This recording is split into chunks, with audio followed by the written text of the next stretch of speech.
I was standing in the hallway, the glow from the dining room candles flickering against the framed blueprints on my wall, when I heard a whisper that froze the air around me. It drifted out so casually, yet it curled around my spine like ice. If you've ever trusted someone who didn't deserve it, subscribe and tell me where you're listening from. The clatter of silverware, the low hum of guests celebrating my birthday, they all kept moving while my world tilted in silence. I felt my pulse thudding in my ears, the perfume of the lilies on the table suddenly sharp enough to sting. In that split second, I realized the house I built and the people I loved were not what they seemed. That was the moment everything started to unravel. I still remember the sting of that moment, standing in the hallway during my own birthday celebration, when I heard my daughter-in-law quietly wishing it would be my last. It felt as if the floor shifted under me, not from age or illness, but from a sudden crack in the life I thought I understood. I didn't confront her. I didn't even turn my head. I just stood there, letting the words settle into my chest like a weight I wasn't ready to name. For months, I'd been telling myself that my unsteady legs and the heaviness in my arms were just signs of getting older. My son, Ryan, was always there with gentle reminders about my pills, my appointments, my finances. Little by little, decisions I used to make without thinking seemed to fall into his hands. Even my home, the one I built piece by piece over decades, no longer felt entirely mine. His wife, Melissa, called her updates harmless improvements, but each change made the house feel more like a place I was passing through instead of a place I belonged. That birthday remark didn't just hurt, it snapped something awake inside me. A quiet voice telling me that the unease I'd been brushing aside deserved my attention. And as I walked back into that party with a practiced smile, I knew I could no longer ignore the feeling that my life had begun shifting in ways I hadn't fully understood. In the next part, I'll tell you how it all started unraveling long before that night. Before everything changed, I thought of myself as a woman who had already lived a full life. I spent decades as an architect in Madison, pouring my energy into projects that still stand today. My work was my pride, but my sister, Elaine, was the anchor that kept me steady. When she passed unexpectedly, something in me shifted. The silence in my house grew heavier, and for the first time, I felt the kind of loneliness that settles into your bones. Ryan stepped in during that time, offering help with the things I used to handle without a second thought. At first, I was grateful. Losing Elaine had knocked the wind out of me, and it felt comforting to let someone else take the lead for a while. Melissa followed with her bright ideas about refreshing my home, and I convinced myself it was just her way of contributing. My house had always been a symbol of my independence, but slowly, the colors, the furniture, even the layout began to feel foreign, as if the life I built was quietly slipping away. Around then, my health began to falter. Little tremors, moments of confusion, a tiredness I couldn't explain. I brushed it off as aging, never suspecting anything more. I accepted more help, told myself it was temporary, and ignored the nagging sense that I was giving up more control than I realized. Looking back, the signs were already there. I just didn't want to see them, and soon, something would force me to. I replayed that birthday remark in my mind over and over, as if hearing it a second or third time would somehow soften the blow. It didn't. Each repetition cut a little deeper, and with it came a trembling clarity I hadn't expected. For months, I had been brushing off the heaviness in my legs, the fog settling over my thoughts, the way simple tasks seemed to require an effort I didn't recognize. I kept telling myself it was age, grief, or just a rough season of life. But standing there in the hallway, listening to someone who was supposed to care for me speak so casually about my absence from this world, something inside me snapped awake. I began noticing details I had ignored before.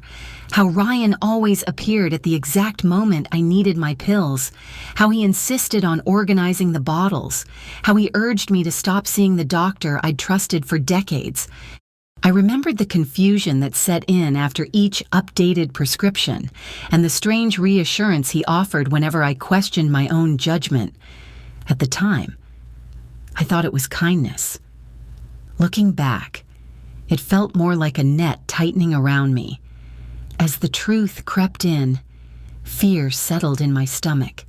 Not the kind that sends you running, but the kind that freezes you in place while your mind races ahead. I wanted to confront them, to demand an explanation, but something in me knew that speaking too soon would only make things worse. If there was even a chance that my own son was involved in whatever was happening, I needed to be careful. So I stayed quiet. I smiled through the rest of the evening, pretending nothing had changed, even though everything had. And in that silence, I made my first real decision. I would start watching. I would listen closely. I would protect myself, even if it meant facing truths I never imagined possible. What came next began with a single whispered confession to the only person I still trusted. The first person I allowed myself to confide in was Marla, the woman who had helped me care for my home for more than 20 years. I didn't tell her everything at once. I simply let a few worries slip out, expecting her to reassure me. Instead, she grew quiet, and in that silence, I understood she had seen changes too. The realization left me torn between shame for not noticing sooner and a strange relief that I wasn't losing my mind. Knowing someone else sensed something was wrong made the fear feel more real, but it also made me feel less alone. That small moment of honesty gave me the courage to reach out to Victor Hayes, someone who knew me long before grief and doubt softened the edges of who I used to be. Calling him after so many years felt like opening a door I had closed for reasons I barely remembered. His steady presence, even from a distance, reminded me of the woman I once was, a woman who didn't let herself be swallowed by fear. With their support in the back of my mind, I began taking my first secret steps.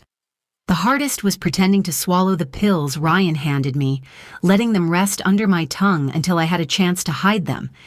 Each time felt like a betrayal of my own son, and yet the alternative felt far more dangerous. I forced myself to appear weaker, slower, more dependent, even as a small spark of strength returned with every pill I didn't take. Still, doubt lingered. What if I was wrong? What if my fear was twisting the truth I needed certainty, something undeniable? And that meant seeking answers from someone outside their reach. I slipped out for the appointment early in the morning, moving slowly enough to seem fragile but steady enough to reach the clinic on my own. Seeing my former doctor again felt like stepping back into a world where I was still myself. The moment he examined me, I saw the confusion in his eyes. He told me my strength, reflexes, and vitals didn't match the symptoms I described. As he reviewed my medication list, I watched his expression tighten, and a cold understanding spread through me. The decline I had been blaming on age and grief wasn't natural at all. It was manufactured. Hearing that truth should have broken me. Instead, it hollowed me out. I walked back to the car, feeling as though I had stepped out of my own body. The betrayal wasn't just emotional, it was intentional harm, delivered by the people who claimed to care for me. And yet, in the middle of that devastation, a strange calm settled in. If they believed I was weakening, then that was exactly what I needed them to keep thinking. Around that time, Victor told me his investigator had begun uncovering things I never imagined: large withdrawals disguised as routine transfers, money hidden in offshore accounts, payments routed to the doctor. Ryan insisted I see even traces of Melissa's past, relationships marked by manipulation, sudden financial gains, and quiet disappearances.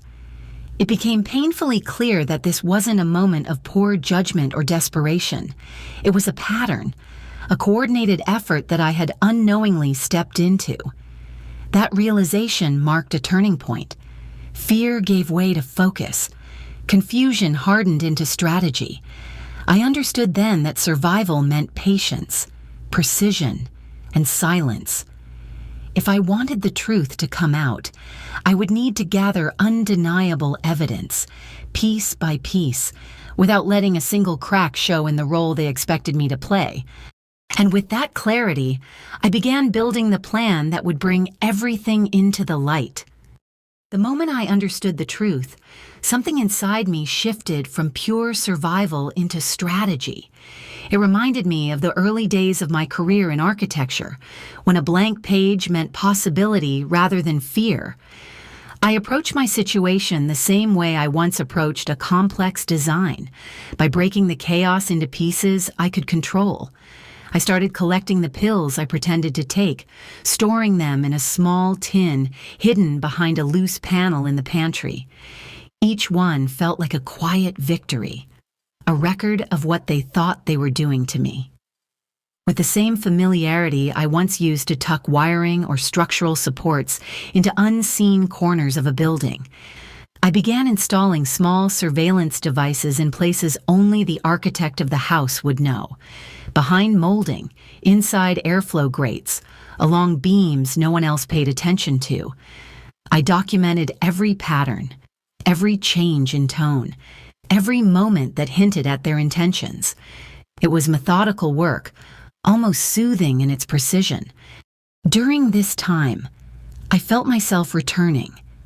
I cut my hair one morning, not out of vanity, but as a way of claiming myself again. I began sketching, filling pages with lines and shapes that reminded me I was still capable of creating, not just enduring. That small revival of my old self gave me the clarity to take another step, establishing an educational foundation in my name, one that would eventually hold ownership of the house. It was the first piece of a future they could not touch. As the evidence grew, so did my resolve. I no longer felt like a woman shrinking under someone else's control. I felt deliberate, steady, almost unshakable. And as the charity dinner approached, a night they believed would be just another performance of the role they assigned me, I prepared for the moment everything would come into the light. Walking into that charity dinner in Milwaukee felt like stepping onto a stage I hadn't realized I'd been preparing for my entire life, for months. Ryan and Melissa had shaped the image of a frail woman barely holding herself together. So when I arrived, steady on my feet, hair cropped cleanly, dressed in a way that reflected the woman I had reclaimed, I felt the room pause around me. Conversations faded, eyes followed me, and I could almost hear the quiet flicker of panic rising in the corner where Ryan and Melissa stood. I watched them try to make sense of what they were seeing. Their confusion washed over me in waves, but instead of satisfaction, I felt a calm settle in my chest. It was the same feeling I used to get when presenting a finished blueprint, everything in its place, every line serving its purpose. When I stepped forward to speak, I did so not as someone seeking revenge, but as someone reclaiming her own story. I spoke about returning to architectural consulting, about projects I had quietly revived, and then about the foundation I established, the one that now held legal title to my home. I could feel the ripple move through the crowd as the meaning sank in. Then came the final turn. The investigators and legal authorities Victor helped connect me with stepped forward, prepared with evidence of financial manipulation, medical interference, and the pattern of abuse I had uncovered. I watched Ryan's expression shift from confusion to dread, and Melissa's carefully constructed charm collapse into something colder, almost feral. What struck me most was the absence of remorse in his face, not fear for me, not regret, just the realization that he had lost control. The room changed after that. People who once praised him kept their distance, whispering as the truth unfolded. I stood there feeling both heavier and lighter than I ever had. Losing a child in this way is a grief with no clean edges, but in that moment, I accepted it. I understood that protecting myself meant letting go of the idea of who he had been. As the evening drew to a close and the authorities took over, I stepped away from the noise, already bracing myself for the long months of aftermath that would follow. In the months after the confrontation, the noise around me slowly settled into something quieter, something I could finally breathe inside. The legal process moved forward with a kind of cold precision, confirming what I already knew about Ryan and Melissa's actions. Melissa disappeared from Milwaukee's social circles almost overnight, and Ryan kept his distance, leaving only formal updates through his attorney. The silence between us became its own kind of ending, one I had to learn to accept. During that time, I focused on rebuilding my life piece by piece. I committed myself to the foundation, shaping it into a program that would support young architects who reminded me of my early years, hopeful, determined, and eager to create something meaningful. I took on small consulting projects again, and each one felt like stitching together a part of myself I thought I had lost. There were days when the grief caught me off guard, especially when I thought about who Ryan used to be, or who I once believed he was. But there was clarity, too. I understood that survival sometimes means choosing yourself, even when it costs you someone you love. As the seasons changed, I felt a steadiness return, and with it came a need to share what I learned.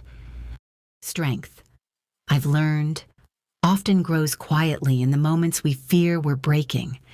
Thank you for listening to my story and for letting me share the truth I reclaimed. If you've walked through something similar, I hope you'll share your experience below. I read every message, and your voice matters.